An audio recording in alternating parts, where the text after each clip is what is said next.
c'est l'espoir que j'ai. Quand mes forces m'abandonnent, car tu donnes du courage pour traverser les tempêtes et les vallées.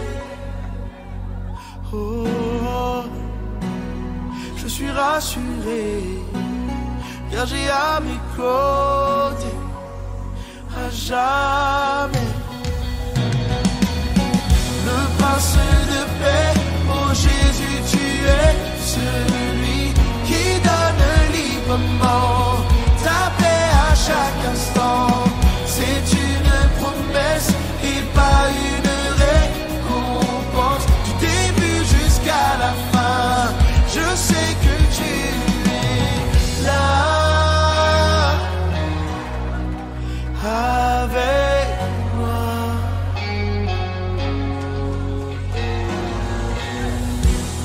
Ta présence en moi m'offre ton énergie pour ma vie. Je suivrai tes pas, guidé par ton esprit. Je choisis d'avoir confiance en ta bonté, même quand je me sens submergé. Je suis rassuré, oui j'ai à mes côtés à jamais le prince de paix. Oh Jésus, tu es celui qui donne librement ta paix à chaque instant. C'est une promesse et pas une récompense. Du début jusqu'à la fin, je sais que tu es là avec moi. Oui, tu es Seigneur, tu es là. Jamais tu m'abandonnes avec moi. Oh, avec moi. Oh, tu es là, Seigneur. Oh, oh. Il y a peut-être 2 semaines, sans exagérer, que je méditais, ce qui m'amène à partager la parole de Dieu avec vous ce matin. Et le titre n'était pas tellement compliqué à trouver, puisque c'est un petit peu ce titre-là qui m'a inspiré, du moins, ce n'est pas le titre nécessairement, c'est le passage que nous lirons, qui m'a amené à ce titre-là. Peut-être au début, vous allez dire, mais c'est quoi le rapport entre le titre et le passage qu'on va lire? Passage qu'on va lire dans l'évangile de Marc, au chapitre 1er, les versets 14 à 20, et le titre, c'est tout simplement « Jour J ». Est-ce que ça vous dit quelque chose? Jour J. Ah, alors, en général, c'est associé à ça. Hein? Mais lisons d'abord dans l'évangile de Marc, chapitre 1er. On va lire quelques versets ensemble à partir du verset que je dis tout à l'heure, verset 14 jusqu'au verset 20. Ce n'est pas que le reste n'est pas intéressant, mais on va s'arrêter particulièrement sur ces versets-là. Après que Jean eut été livré, Jésus alla dans la Galilée prêchant l'évangile de Dieu. Il disait « Le temps est accompli, le royaume de Dieu est proche. Repentez-vous et croyez à la bonne nouvelle. » Comme il passait le long de la mer de Galilée, il vit Simon et André, frères de Simon, qui jetaient un filet dans la mer car ils étaient pêcheurs. Jésus leur dit « Suivez-moi et je vous ferai pêcheurs d'hommes. » Aussitôt, ils laissèrent leur filet et le suivirent. Étant allé un peu plus loin, il vit Jacques, fils de Zébédée, et Jean, son frère, qui eux aussi étaient dans une barque et réparaient les filets.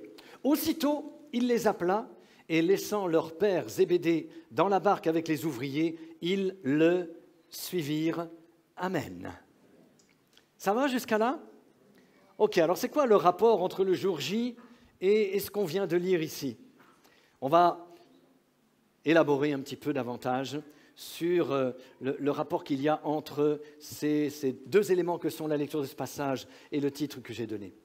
Tout d'abord, j'aimerais simplement rappeler que Dieu est le maître du temps et des circonstances. Le temps lui appartient. Le temps lui appartient. La Bible nous dit, et je ne veux pas m'étendre sur le sujet ce matin, mais l'Écriture nous rappelle, si vous lisez tous les évangiles, vous allez voir à combien de reprises il est question du temps dans la vie de Jésus. Son temps n'était pas encore venu quand on l'a pris et on a voulu le précipiter du haut de la montagne sur laquelle on l'avait amené pour le jeter en bas. Son temps n'était pas encore venu. À plusieurs reprises, il va faire référence à cette expression-là, mon temps, mon temps, mon temps. Il savait que son temps, c'était écrit, c'était entre les mains de Dieu.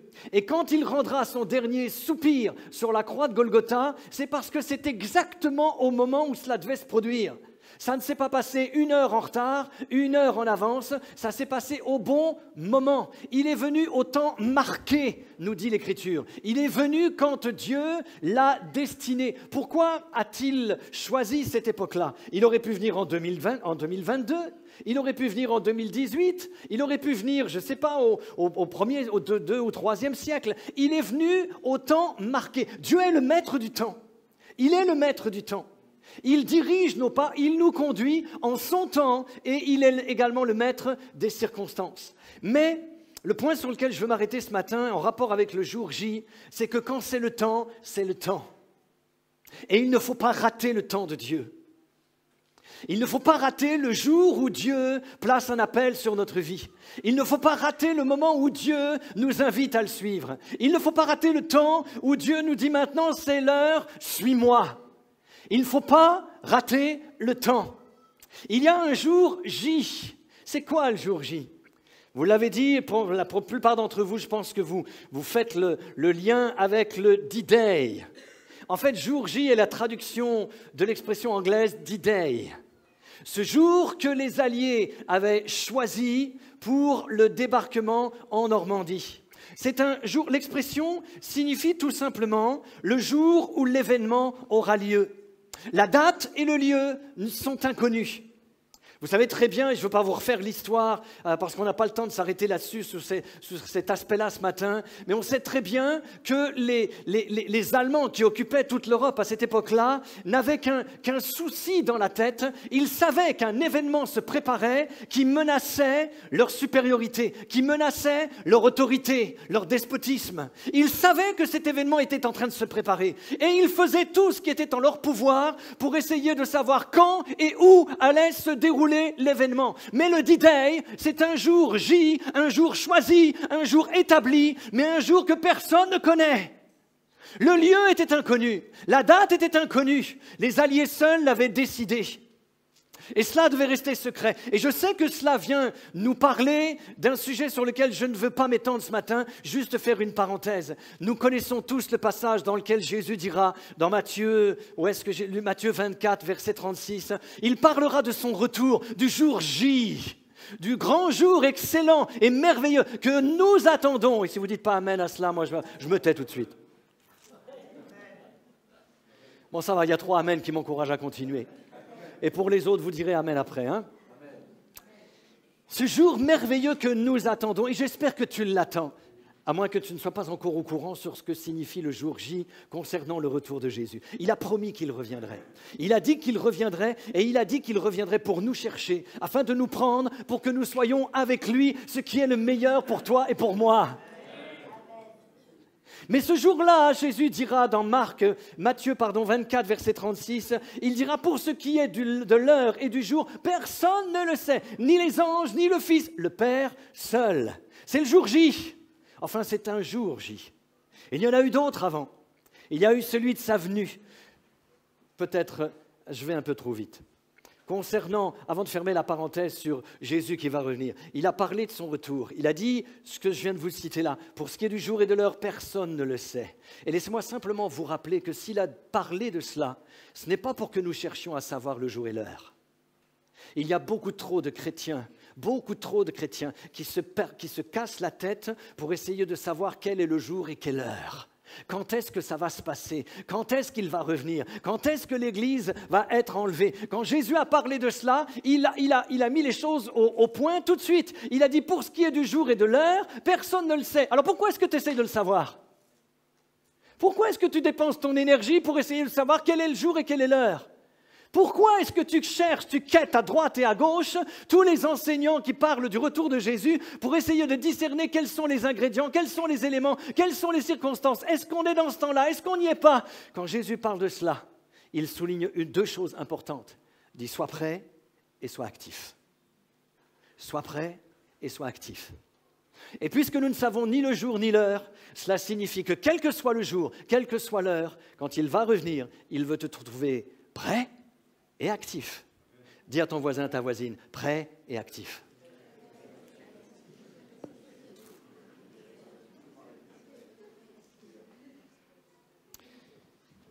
Il y a eu donc d'autres jours J comme cela dans la Bible, et je ne vais pas les énumérer les uns après les autres. Le jour J a été celui aussi de la naissance de Christ. Il est venu, comme je le disais précédemment, il est venu au temps marqué. Il est venu exactement au moment que Dieu avait déterminé. Et lorsque nous le rencontrons, lorsque nous le croisons, lorsque nous réalisons qu'il est celui qui est venu pour me sauver, cela devient un jour J pour moi. Est-ce que vous vous rappelez du jour J dans votre vie, c'est-à-dire le jour où vous lui avez donné votre vie? Le jour où vous avez répondu à son appel, le jour où, sous l'action du Saint-Esprit, vous lui avez dit « Seigneur, viens dans mon cœur, viens, prends ma vie entre tes mains et conduis-moi ». Vous vous souvenez de ce jour-là? Il y en a combien qui se rappellent de ce jour? Il y a peut-être eu un autre jour aussi, un autre jour J, c'est le jour du baptême. Le jour où nous nous engageons dans les eaux du baptême, où là, devant tous ceux qui sont là présents, nous confessons publiquement « J'appartiens maintenant à Jésus-Christ. Il est mon sauveur. Ma vie tout entière est à lui et je suis un disciple. Je marche avec lui. » Ça, c'est un autre jour J. Et il y en a peut-être eu d'autres comme cela. Mais au-delà de ces jours qui sont des jours spirituels, il y a aussi des jours J qui sont des jours tout à fait naturels. Tiens, d'ailleurs, dans quelques jours, c'est le jour J pour la plupart des enfants. J'aurais aimé qu'on prie pour eux, et on va le faire. Ça va être le jour de la rentrée. Pour certains d'entre eux, ça va être le premier jour de l'école maternelle. Pour d'autres, ça va être le primaire. Pour d'autres, ça va être un autre palier, ça va être le secondaire. Pour d'autres, ça va peut-être être encore un palier supérieur avec l'université, la fac ou d'autres choses encore. C'est encore un autre jour J, cela, un jour important. Un jour qui marque une autre étape, quelque chose qui va se produire. Est-ce qu'on peut se lever ce matin? Je sais que les enfants sont derrière, les petits, mais est-ce qu'on peut se lever? J'aimerais qu'on puisse prier pour les enfants. Est-ce que David est là? Mathieu, tu peux demander à David. Je voudrais qu'on puisse prier pour les enfants. On ne peut pas les faire avancer tous sur le devant, mais si vous avez des enfants à côté de vous, si vous êtes en arrière et que vous êtes avec les enfants, prenez simplement un temps avec eux, peut-être posez votre main sur eux, sur lui, sur elle, et je voudrais qu'on bénisse les enfants ce matin. Viens David, viens. On va prier pour les enfants, alors non seulement pour le club des enfants, mais on veut prier pour les enfants d'une manière générale, que Dieu mette sa main sur ce jour J, dans quelques jours là, qui va être le début de la scolarité, d'une nouvelle scolarité pour les uns et les autres. Est-ce que tu peux prier pour cela? Je te donne. Voilà, si vous avez des enfants à côté de vous, je le rappelle, peut-être simplement mettez votre main sur lui, sur elle. S'ils ne sont pas à côté de vous dans votre cœur, là, vous mettez la main sur votre cœur, un petit peu comme... Non, pas un petit peu, je sais que vos enfants sont sur votre cœur. Bénissez-les aussi, bénissez-les pour cette année scolaire qui s'en vient. Si tu veux prier, David. Seigneur notre Dieu, ça fonctionne. Seigneur notre Dieu, nous te remercions, Seigneur, pour les enfants que tu nous as donnés, Seigneur. Merci parce qu'ils ne sont pas l'Église de demain, ils sont l'Église d'aujourd'hui, Seigneur. Et Seigneur, merci parce que tu nous les as prêtés, Seigneur, en quelque sorte. Seigneur, nous voulons, Seigneur, à l'aube de cette année scolaire qui s'annonce, Seigneur, te demander de les bénir, Seigneur. Nous les bénissons, Seigneur. Tu les bénis abondamment dans les études, Seigneur, surtout dans les rencontres qu'ils feront, Seigneur. Qu'ils puissent, Seigneur, mon Dieu, apporter, Seigneur, aussi à leur niveau, Seigneur, la bonne nouvelle autour d'eux, Seigneur, qu'ils soient un témoignage, Seigneur, mon Dieu. Aussi à la maison, Seigneur, permets à chaque parent, Seigneur, de Seigneur, les élever, Seigneur, vers toi, Seigneur. Parler de ton Esprit Saint, Seigneur. Merci parce que tu es un Dieu qui agit, Seigneur. Merci, tu es un Dieu qui agit dans les cœurs de nos enfants. Seigneur, je veux prier aussi pour le club des enfants cette année, Seigneur, quels que soient les groupes de la garderie, Seigneur, jusqu'à Punch, Seigneur, mon Dieu, tu bénis chaque enfant, Seigneur, chaque animateur, Seigneur, mon Dieu, qui, Seigneur, sera un canal pour toi, pour eux, Seigneur, de ta part, Seigneur mon Dieu. Tu permets, Seigneur, que chacun, Seigneur, chaque animateur, Seigneur, amène, Seigneur, ce que tu as préparé sur leur cœur, Seigneur. Merci, Seigneur, pour cette force qu'on est, Seigneur, dans cette église, d'avoir des animateurs, Seigneur, qui Seigneur mon Dieu, s'occupent des enfants, chacun à leur manière, Seigneur, de manière différente. Seigneur, merci parce que chaque enfant peut recevoir de toi, Seigneur, ce qu'il a besoin, Seigneur. À toi seul soit toute la gloire. Amen. Amen. Merci, David.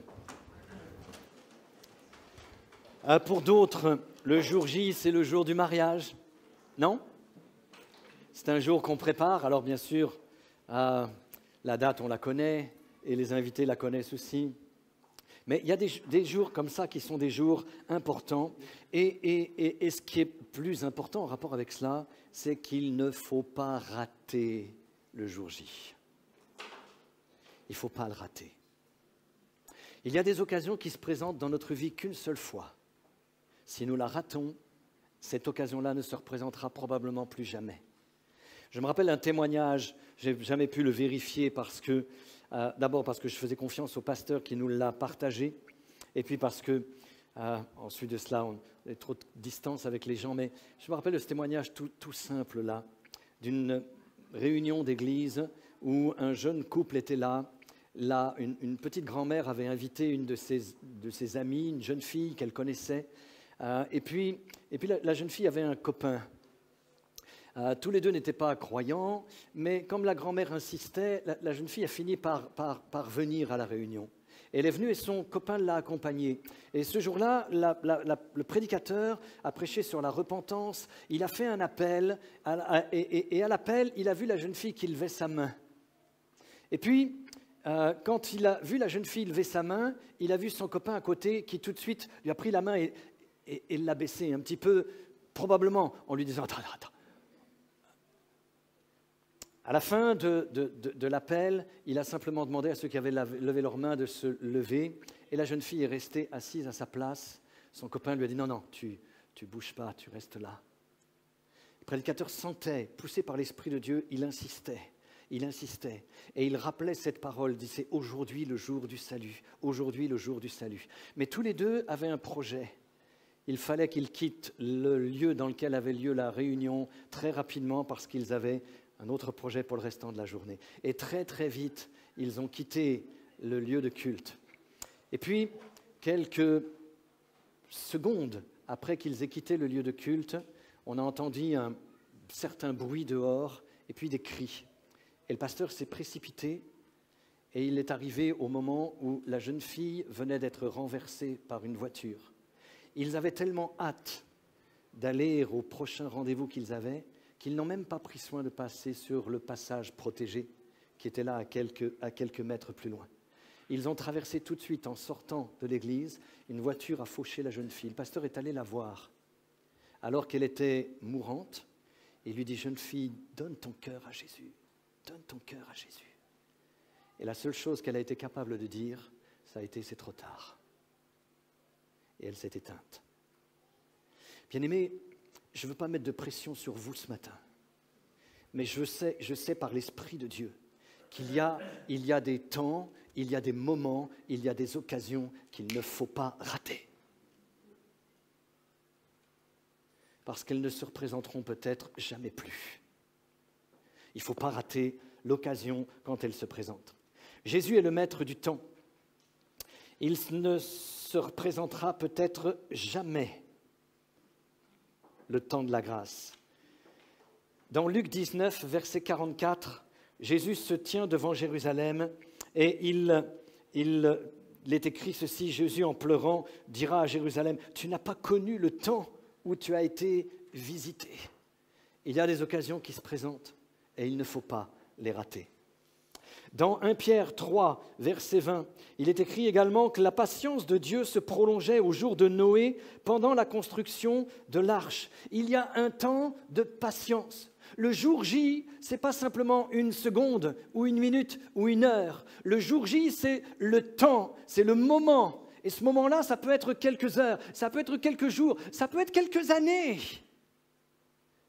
Pour Noé, le jour J, pour la civilisation du temps de Noé, le jour J, c'était toute la période de la construction de l'arche. En tout cas, pendant que les gens vivaient encore pendant cette construction. Ça, c'était le jour J, c'était le moment où le ciel allait s'ouvrir, les écluses des cieux allaient laisser tomber toute l'eau qui allait entraîner le déluge. Ça, c'était le jour J, mais c'était le temps de la patience de Dieu. Il y a des moments où Dieu attend.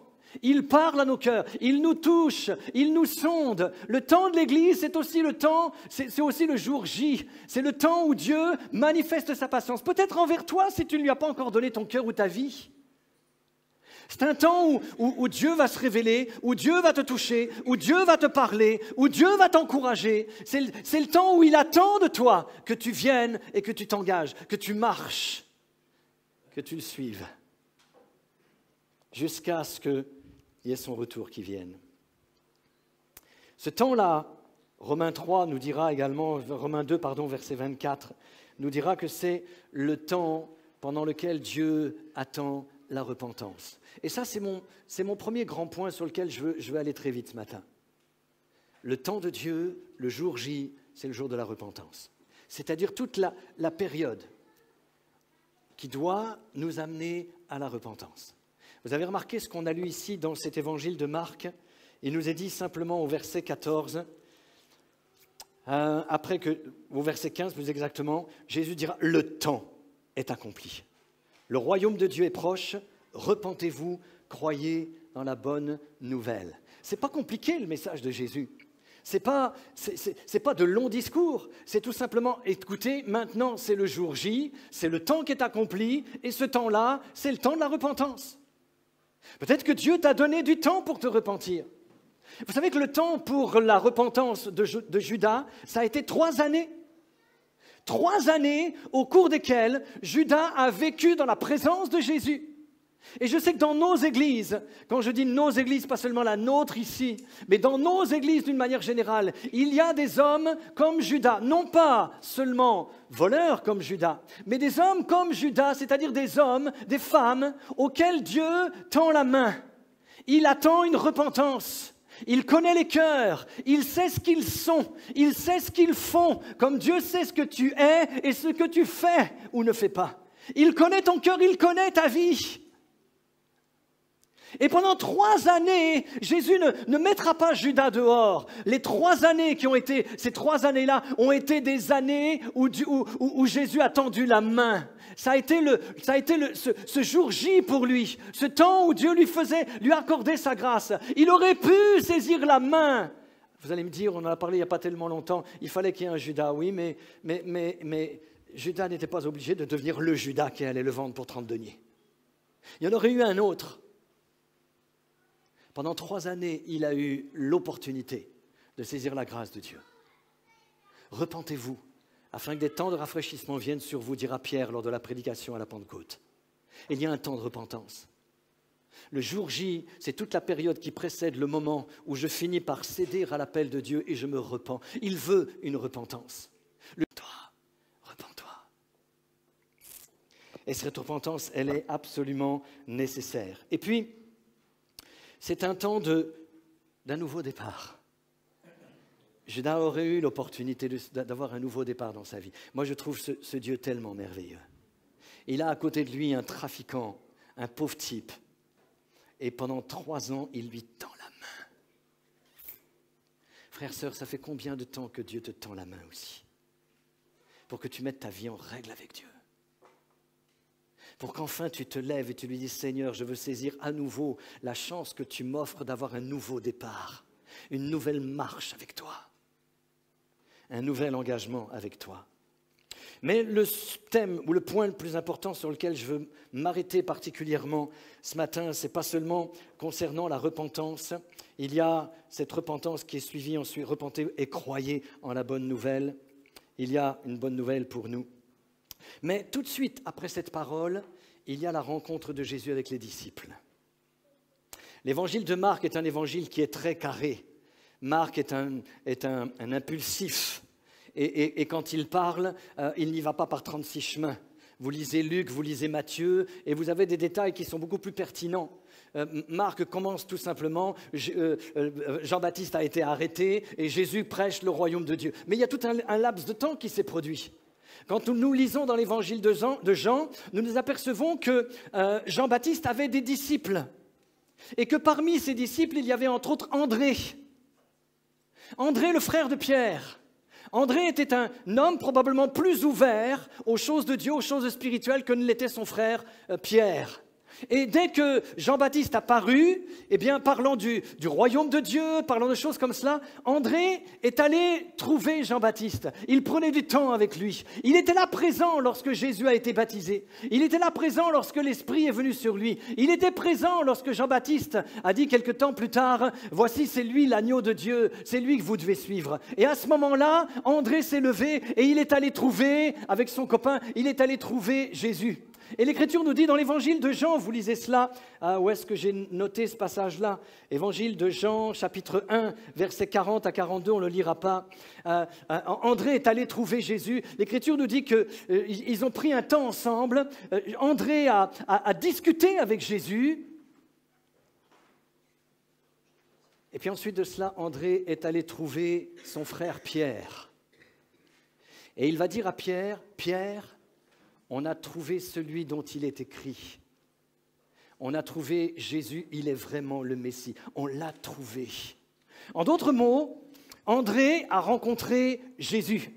Il y a eu tout un cheminement. Il y a eu Jean-Baptiste et ensuite de cela, il a rencontré Jésus. Et à partir du moment où il rencontre Jésus, il a une assurance, il a une certitude. Il est convaincu au fond de lui-même que ce Jésus, c'est le Messie, c'est le Fils de Dieu, c'est l'accomplissement de la promesse. Il est en train de découvrir le Fils de Dieu. Il est en train d'avoir cette révélation. Comme vous et moi, la plupart d'entre nous, je voudrais tellement croire que c'est tout le monde, nous avons eu à un moment donné cette révélation, cette rencontre. Soit parce que nous cherchions comme André et que nous avons cheminé, soit parce qu'un André est venu nous parler et nous a invités à trouver Jésus. Moi, j'avais un copain qui s'appelait André, justement. Et lui m'a parlé de Jésus alors que moi, je ne cherchais pas Dieu. Il m'a parlé de Jésus. Il m'a amené à Jésus. Et là, j'ai découvert le Fils de Dieu. Et quand j'ai découvert le Fils de Dieu, je lui ai donné ma vie. Je lui ai dit, Seigneur, je sais que c'est toi le Messie, je sais que c'est toi qui as la réponse, je sais que c'est toi qui es le chemin, la vérité et la vie. Et je lui ai donné ma vie, je lui ai donné mon cœur, j'ai appris à le connaître, j'ai appris à le découvrir. Ça, c'est une première chose, c'est une première étape. Il y a d'abord un contact, il y a une découverte, il y a une révélation, la révélation de qui il est. Ça, c'est le cheminement par lequel sont passés André, Pierre, et puis aussi Jacques et Jean. On n'a pas le temps de s'arrêter dans les détails, mais vous lisez Matthieu, vous lisez Luc, vous lisez un petit peu Jean, et puis vous allez voir que entre le moment que nous avons lu dans Marc, chapitre 1er, et le moment où ces hommes-là ont découvert Jésus, il y a eu tout un laps de temps. Ce laps de temps, encore une fois, c'est le laps de temps au cours duquel ils ont cheminé, ils ont entendu, ils ont vu, ils ont compris, ils ont accepté. Et puis, ce passage de Marc vient nous dire maintenant, c'est le jour J pour vous, c'est le jour suivez-moi, engagez-vous. Et je crois qu'il y a un appel de Dieu ce matin pour un jour d'engagement. Pour un jour d'engagement pour toi, frère, sœur. Dieu t'a donné tout un temps au cours duquel tu as appris à le connaître, tu as appris à l'aimer, tu l'as découvert, tu as découvert son amour, tu as découvert son intention pour toi, ses plans qu'il a commencé à partager avec toi. Tu l'as découvert, mais tu n'as pas encore répondu à l'appel qu'il t'a adressé, viens et suis-moi. Et je crois que ce matin, c'est le jour J que Dieu donne pour plusieurs d'entre vous. C'est un jour d'engagement. Un jour où je me lève, un jour où, encore une fois, pardonnez-moi d'insister, après avoir tout un temps découvert qui il est, commencé à l'aimer, commencé à désirer le fréquenter, à passer du temps avec lui, il y a maintenant ce temps où Dieu dit « Ok, maintenant, suis-moi. Suis-moi. » Et cet appel-là, ce n'est pas un appel vulgaire. C'est pas un appel léger, c'est pas juste un appel à venir à l'église le dimanche matin et à participer à la louange et à se réjouir parce que Marie nous a conduits avec une bonne ambiance. Ce n'est pas un appel à venir une fois de temps en temps quand j'ai envie. Ce n'est pas un appel simplement à remplir un service d'une manière ou d'une autre. C'est un appel clair et précis. Maintenant, suis-moi. Suis-moi. Frère, sœur, où est-ce que tu en es dans cet appel? Jusqu'à présent, Dieu s'est révélé, Dieu t'a touché, Dieu t'a fait du bien. Et c'est une grâce. C'est une grâce. Mais Dieu veut maintenant que tu ailles plus loin avec lui.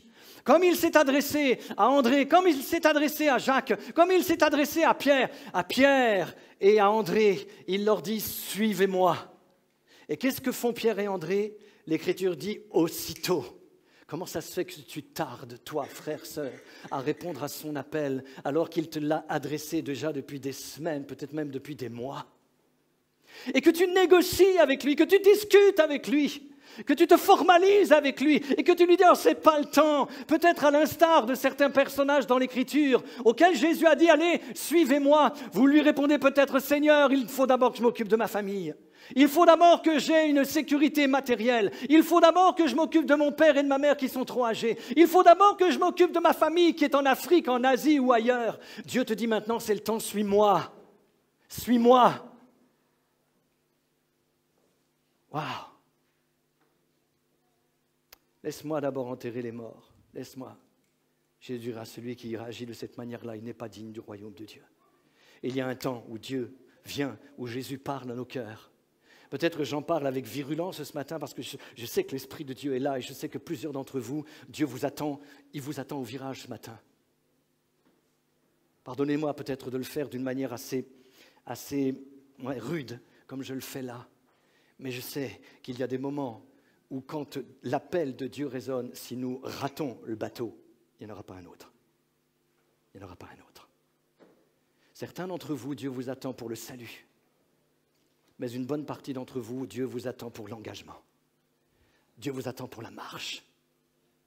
Même si toi, tu te dis dans ton cœur, mais moi j'ai déjà répondu, tu as peut-être répondu hier, mais aujourd'hui tu es où? Tu fais quoi? Il n'y a pas de circonstances atténuantes. Parlant avec mon ami Joël cette semaine, nous discutions de certaines choses et à un moment donné, je lui disais, quelqu'un qui dit « je n'ai pas le temps de servir Dieu parce que j'ai trop de travail », c'est quelqu'un qui ne veut pas servir Dieu, c'est tout. C'est clair, c'est net. Ce n'est pas parce que j'ai beaucoup de travail que je ne peux pas servir Dieu. Il y a ici des frères et des sœurs qui ont beaucoup de travail et qui servent Dieu. Il y a dans les responsables d'église, un petit peu partout dans nos pays, des hommes qui sont là en charge d'église, qui ont un travail séculier à côté. Ils ont énormément de temps à consacrer à leur travail séculier et pourtant ils servent Dieu. C'est la même chose pour ceux qui disent « ah mais moi je ne peux pas donner d'argent à Dieu, j'ai rien à lui donner ». Quelqu'un qui dit « moi je lui donnerai quand j'en aurai », c'est quelqu'un qui ne veut pas donner. Frères, sœurs, il faut mettre les choses claires et nettes. Si tu ne peux pas donner de ton temps aujourd'hui, prétextant que tu n'en as pas, tu n'en auras pas demain non plus. Quand bien même demain tu tomberas en retraite et puis que tu diras « mais j'ai tout mon temps », tu n'en auras pas plus pour Dieu demain. Commence à donner ton temps maintenant, même si tu n'en as pas beaucoup. Dieu ne te demande pas de lui donner 24 heures sur 24. Il te demande simplement de répondre à son appel « Viens et suis-moi ». Dieu ne te demande pas de vider ton compte en banque pour donner tout pour l'Église. Dieu te dit tout simplement « Commence par me donner aujourd'hui ». Si tu prétends que tu me donneras quand tu auras beaucoup, tu ne donneras jamais. Parce que quand tu auras beaucoup, tu auras aussi beaucoup de projets pour dépenser ce que tu as. Non, commence. La Bible parle des petits commencements qu'il ne faut pas mépriser. Jésus te dit ce matin « Viens et suis-moi ». Viens et suis-moi. C'est l'appel de Dieu pour ta vie ce matin. Viens et suis-moi. C'est une invitation, mais c'est une invitation quand même assez rigoureuse. Regardez un petit peu ce qui est intéressant aussi. C'est que cette invitation-là, Jésus, en tout cas dans ce contexte-là, ne l'adresse pas aux mendiants, aux aveugles, aux boiteux. Il l'adresse à des hommes qui sont en fonction. Il l'adresse à des jeunes hommes, plus ou moins jeunes, qui sont en train de travailler, qui sont déjà actifs dans leur vie. Cela ne veut pas dire que si vous êtes étudiant, Dieu ne t'appelle pas à répondre à son appel, viens et suis-moi. Mais il y a parfois des gens qui pensent que l'appel de Dieu, il est uniquement pour des gens qui ont expérimenté la guérison, la résurrection ou d'autres choses. Non. Dieu t'appelle. Alors tout le monde ne répond pas à l'appel de Dieu de la même manière que l'ont fait Pierre et Jean. Pierre et André vont quitter leur travail. L'Écriture nous dit que pour Jacques et Jean, ils vont quitter qui? Ils vont quitter leur père. C'est étonnant ces détails qui sont donnés dans l'Écriture. Pierre et André quittent la barque, leur filet, leur travail. Jacques et André sont aussi Jacques et Jean sont aussi dans une barque, mais eux, c'est leur père qu'ils quittent. Frères, sœurs, qu'est-ce que Dieu attend de toi? Lève-toi, engage-toi, suis-moi. Suis-moi, c'est quoi? L'Écriture nous dit, je viens de vous le citer ici, c'est versets 18 et verset 20 de ce chapitre 14, ils laissèrent leur filet et le suivirent. C'est quoi le suivre? Le suivre, c'est tout simplement prendre ma place dans l'équipe. Quand Jésus leur dit « Viens et suis-moi », c'est « Prenez votre place dans mon équipe ». C'est pas faites n'importe quoi, c'est pas faites ce que vous voulez. C'est pas juste écoutez ce que j'ai à vous dire et puis ensuite de cela, au petit bonheur la chance, vous allez à droite, à gauche. C'est viens et suis-moi, c'est je t'inclus dans mon équipe. Bien-aimés, j'aimerais préciser cela d'une manière particulière. Je crois que l'appel de Dieu pour nous et pour plusieurs d'entre vous ce matin, c'est viens et suis-moi dans l'équipe dans laquelle je te place. Et Dieu ne va pas te placer à Tataouine ou à droite ou à gauche.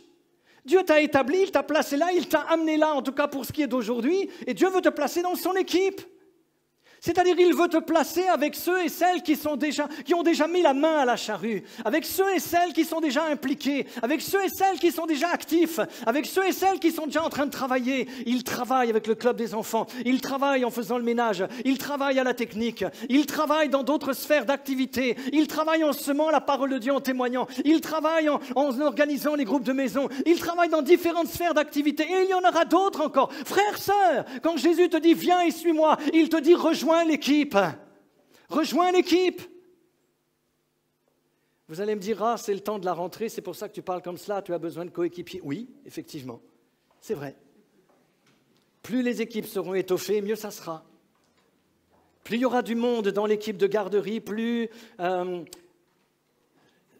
Aurélie sera apaisée et tranquille pour accoucher. Il dira, ouais, j'ai du monde maintenant qui me suit. J'ai là. Qu'est-ce que tu attends, frère, sœur, pour te lever? Jésus te dit ce matin, viens et suis-moi. Rentre dans l'équipe. Dans l'équipe qu'il y avait avec Jésus, la Bible nous dit qu'il y avait des hommes et des femmes. Il n'y avait pas seulement que les 12. Il y avait des hommes et des femmes. Des hommes et des femmes qui étaient avec lui. C'est-à-dire qu'ils l'écoutaient, qu'ils prenaient du temps. Ils avaient une intimité avec lui. Mais des hommes et des femmes qui étaient aussi actifs à la suite de cela. Jésus les envoyait pour aller donner de la nourriture, distribuer des colis alimentaires à la foule qui avait besoin d'un repas. Et ils allaient et ils obéissaient. Il les envoyait pour chasser les démons. Ah, bien sûr, dans l'Église aujourd'hui, on a beaucoup de gens qui aimeraient bien que Jésus les envoie pour chasser les démons. Mais Jésus ne les a pas envoyés seulement pour faire cela. Je l'ai dit, il les a envoyés aussi pour aller donner à manger à toute une foule. Moi, je ne sais pas si les disciples, à un moment donné, se sont dit, Pierre et Jean se sont dit, les poissons, on connaît ça, nous, si tu nous as appelés juste pour aller donner quelques poissons à manger à une foule, viens, suis-moi, c'est ça aussi. C'est dans les choses tout à fait terre à terre, banales. Mais en même temps, c'était des hommes et des femmes qui prenaient du temps pour prier. Ils étaient avec Jésus pour prier. Et puis, c'était aussi des hommes et des femmes que Jésus envoyait pour aller soulager les opprimés. Il les envoyait pour aller visiter les vieillards. Frère, sœur, viens et suis-moi. C'est aussi occupe-toi aussi des autres. C'est prends soin des autres. C'est ne reste pas replié sur ta petite vie. Si tu es jeune, occupe-toi des jeunes, mais pense aussi aux personnes âgées. Appelle-les. Est-ce que tu les salues? Est-ce que tu prends soin d'eux? Est-ce que tu écoutes? Est-ce que tu prends de leurs nouvelles pour savoir où ils sont? Comment ça se fait que tu ne les as pas vus depuis 3 semaines ou 1 mois? Frère, sœur, viens et suis-moi. Ça, c'est l'essence même de l'Évangile. Oui, mais Seigneur, laisse tomber toutes les réflexions, laisse tomber toutes les excuses. Les excuses sont faites pour s'en servir. Dieu te dit ce matin, viens et suis-moi. Et comme les disciples, il attend de toi que, aussitôt, tu te lèves et tu le suives. Engage-toi dans l'équipe. Et puis, je veux terminer. Dans l'évangile de Jean, encore au chapitre 21, les versets 19 et 22 sont la répétition de l'appel de Jésus à Pierre.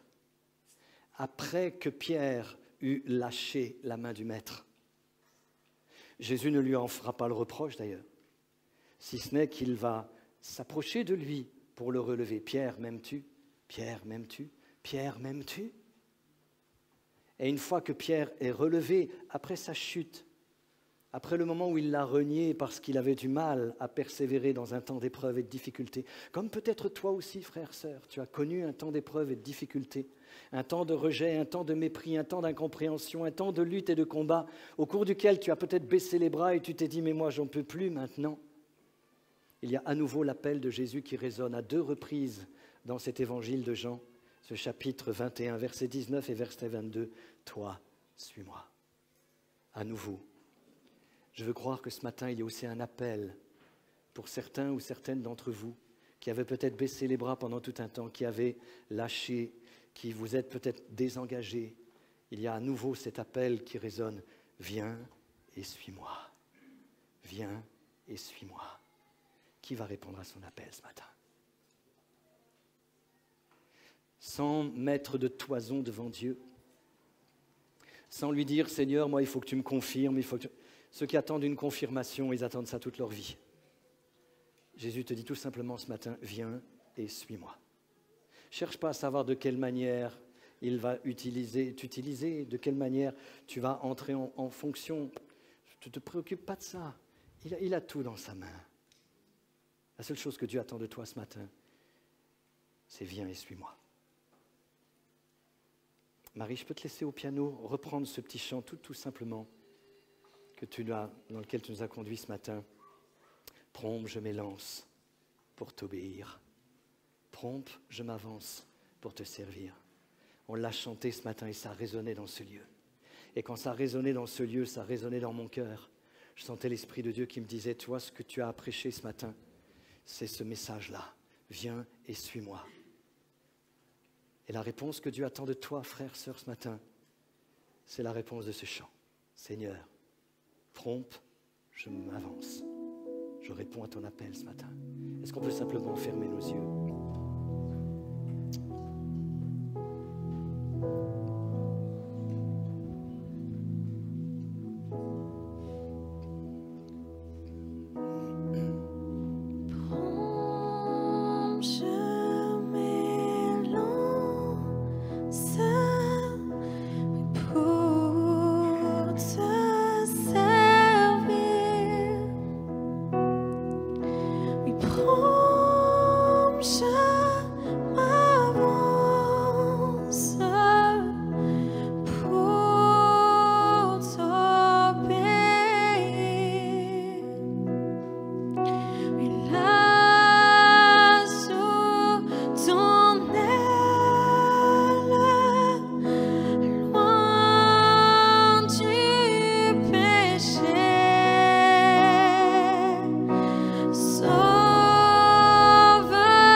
Juste pendant que la mélodie, Marine fait la mélodie,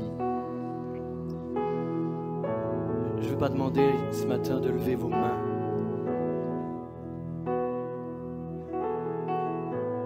Mais j'aimerais simplement vous demander ce matin, frères, sœurs, si tu sais que Dieu te parle précisément par son esprit, j'aimerais t'inviter tout simplement à élever ta voix là où tu es et à lui dire, Seigneur, me voici, me voici. Juste cela. Pendant que la musique le fait tout doucement. Frère, sœur, élève ta voix devant Dieu ce matin et dis-lui, Seigneur, me voici.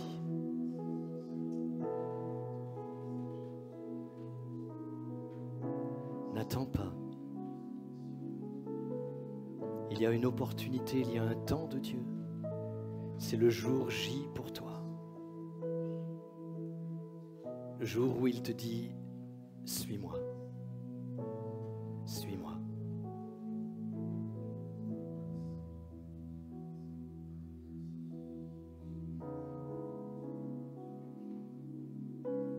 Peut-être que tu ne lui appartiens pas encore.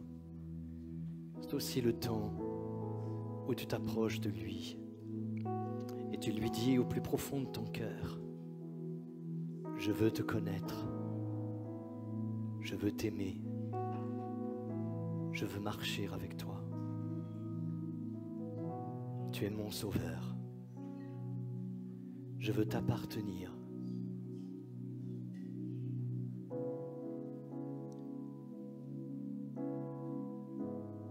Fais monter vers lui cette prière ce matin.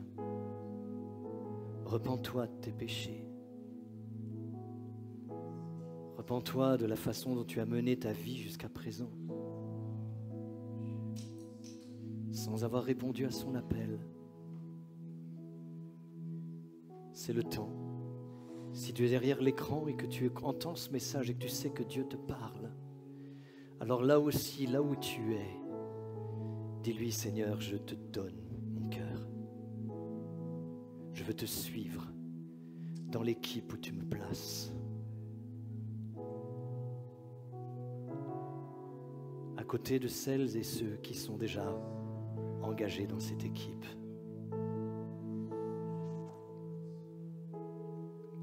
Seigneur, nous sommes là devant toi ce matin.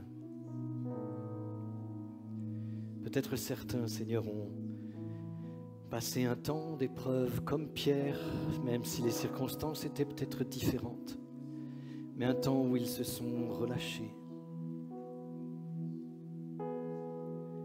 C'est aujourd'hui, pas seulement le jour du salut, c'est aujourd'hui le jour J, le jour du départ pour un service. Suivre Jésus. Le suivre vraiment, s'engager avec lui.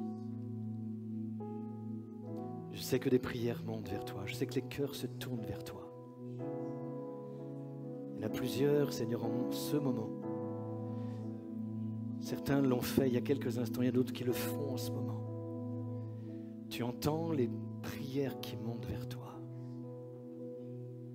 Tu entends les cœurs qui te disent sincèrement, je me lève maintenant et je te suis dans l'équipe. Père, je te remercie parce que tu vas aider chacun à trouver sa place et à pouvoir être actif tout en étant prêt pour le jour J de ton retour. Ils le seront également quand tu reviendras actifs là où tu les as placés. Père, merci pour ta grâce. Peut-être ce matin, il y a aussi cet appel pour ceux qui, pendant des mois, des années, ont été sollicités de ta part à régulariser leur situation, à régler des choses qui avaient besoin d'être réglées dans leur vie, à se détourner du péché. Père, je te prie, mets ta main ce matin. Mets ta main. Au nom de Jésus.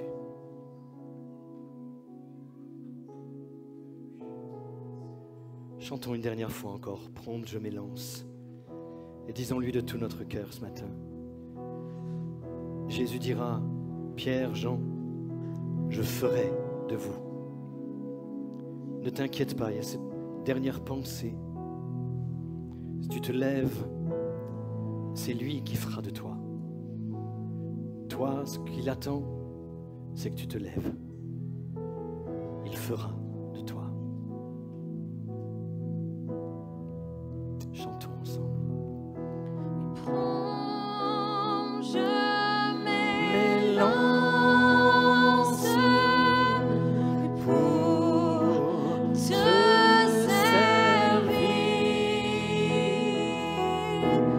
Prends, je m'avance pour t'obéir. Oui, là sous ton aile, loin du péché, Sauveur fidèle, tiens-moi caché. Sauveur fidèle, tiens-moi caché. Est-ce qu'on peut l'applaudir ce matin? Il est le roi. Il est le maître, le Seigneur. Oh, à toi la gloire, Jésus, à toi la louange, à toi l'honneur. Tu es digne de recevoir nos vies, Seigneur. Tu es digne d'être servi de tout cœur. Oh, que ton nom soit béni, que ton nom soit béni. À toi la louange, à toi la louange. Amen. Amen. Les amis, Mathieu et Mélissa nous ont préparé un petit brunch, je ne sais pas comment on peut l'appeler. C'est ça, hein? Voilà, pour leur départ. Donc soyez les bienvenus, ne filez pas tout de suite, à moins que vous ayez un autre rendez-vous, bien sûr. Hein. Mais on veut prendre un temps dans la communion fraternelle avec Mathieu et Mélissa. Soyez bénis. Si vous avez besoin qu'on parle un petit peu ensemble, qu'on prie ensemble, n'hésitez pas à venir également.